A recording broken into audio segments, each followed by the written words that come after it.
Super fast खबरें सबसे पहले और सबसे तेज, जहां मिलती है देश दुनिया की हर बड़ी अपडेट बिल्कुल सटीक और साफ अंदाज में। स्वागत है आपका आपके अपने न्यूज चैनल में। प्रधानमंत्री नरेंद्र मोदी ने दिल्ली में कर्तव्य भवन 3 का उद्घाटन किया। उपराष्ट्रपति चुनाव के लिए एनडीए और इंडिया गठबंधन के उम्मीदवार पर चर्चा जारी है। सुप्रीम कोर्ट ने बिहार में 65 लाख मतदाताओं के नाम मतदाता सूची से हटाए जाने के मामले में चुनाव आयोग से जवाब मांगा। मानहानि केस में राहुल गांधी को झारखंड की चाईबासा कोर्ट से जमानत मिली। संसद में बिहार मतदाता सूची के मुद्दे पर विपक्ष का हंगामा जारी। कांग्रेस नेता प्रियंका गांधी ने भी इस मुद्दे पर सरकार को घेरा। लोकसभा में मर्चेंट शिपिंग बिल पास हुआ। The carriage of goods by sea bill 2025 भी संसद से पास हुआ।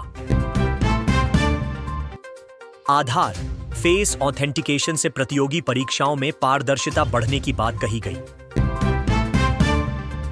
इंजीनियर राशिद ने हाईकोर्ट को बताया कि कोर्ट की पाबंदी के कारण वे अपनी सीट का प्रतिनिधित्व नहीं कर पा रहे हैं।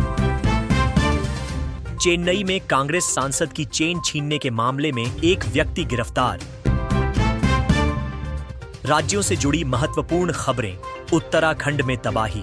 उत्तरकाशी के धराली में बादल फटने और ग्लेशियर की झीलें फटने से भारी तबाही।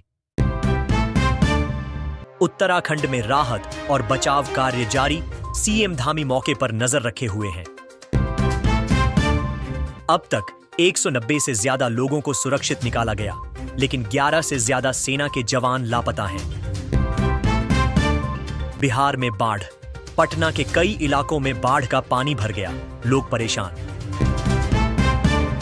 बिहार के संभलपुर दियारा में भी बाढ़ से बुरे हालात। उत्तर प्रदेश रायबरेली में स्वामी प्रसाद मौर्य पर एक युवक ने हमला किया, गिरफ्तार। वाराणसी में एक वकील को कथित तौर पर अगवा कर मारपीट की गई। झारखंड पूर्व सीएम शिबू सोरेन का निधन। पंजाब मोहाली में ऑक्सीजन सिलेंडर प्लांट में विस्फोट, 2 की मौत। मध्य प्रदेश पिछले 4 सालों में साइबर अपराधियों ने 1000 करोड़ से ज्यादा की ठगी की। हिमाचल प्रदेश भारी बारिश और भूस्खलन से 600 से ज्यादा सड़कें बंद। मुंबई मरीन ड्राइव पर रात 2:30 बजे शख्स ने समंदर में छलांग लगाई, फायर ब्रिगेड ने बचाया। कोलकाता रघुनाथगंज में 2 गुटों में झड़प के बाद तनाव। तमिलनाडु विजय देवरकोंडा की फिल्म के वितरक ने पुलिस सुरक्षा की मांग की। आर्थिक और व्यापार समाचार। सुप्रीम कोर्ट ने बिजली बिल बढ़ाने को हरी झंडी दी। आरबीआई ने रेपो रेट में कोई बदलाव नहीं किया, 5.5% पर स्थिर रखा। आरबीआई गवर्नर ने कहा कि भारत की अर्थव्यवस्था अमेरिका से बेहतर प्रदर्शन कर रही है। ट्रंप के टैरिफ के खतरे पर आरबीआई गवर्नर ने जीडीपी ग्रोथ को लेकर बयान दिया। यूपीआई ने एक दिन में 70 करोड़ से ज्यादा ट्रांजैक्शन का रिकॉर्ड बनाया। एनएमडीसी का आईपीओ लिस्ट हुआ 1500% से ज्यादा की बढ़त के साथ। रेलवे यात्रियों के लिए 45 पैसे में ट्रैवल इंश्योरेंस की सुविधा। ईडीएमसी उत्तरी दिल्ली नगर निगम ने संपत्ति कर जमा करने की अंतिम तिथि बढ़ाई। खेल जगत से खबरें। एशिया कप 2025 के लिए टीम का ऐलान। क्रिकेट रैंकिंग में भारतीय खिलाड़ी मोहम्मद सिराज करियर के उच्च रैंकिंग पर पहुंचे। सचिन तेंदुलकर ने विराट कोहली को लेकर एक बयान दिया। एशिया कप भारत और पाकिस्तान के बीच मुकाबला रोमांचक रहने की उम्मीद। T20 world cup Rashid Khan ने लॉर्ड्स में T20 का नया इतिहास रचा। मनोरंजन जगत की खबरें।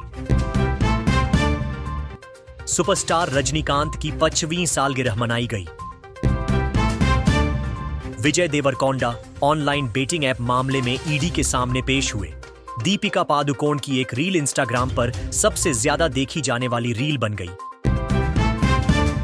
सलमान खान के शो बिग बॉस से जुड़ी नई जानकारी सामने आई। अन्य महत्वपूर्ण खबरें। अमेरिकी राष्ट्रपति डोनाल्ड ट्रंप के भारत को लेकर दिए गए बयानों पर राजनीतिक हलचल। Cyber fraud. ईडी ने वैश्विक साइबर धोखाधड़ी मामले में कई जगहों पर छापेमारी की।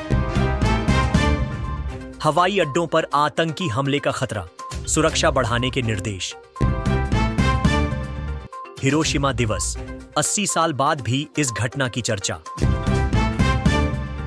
सीबीएसई, 2026 से बोर्ड परीक्षा के लिए 75% उपस्थिति अनिवार्य।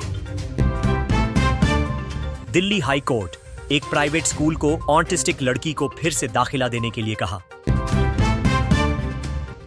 ट्रंप टैरिफ, अमेरिका के रूसी सामानों पर टैरिफ लगाने को लेकर भारत की स्थिति।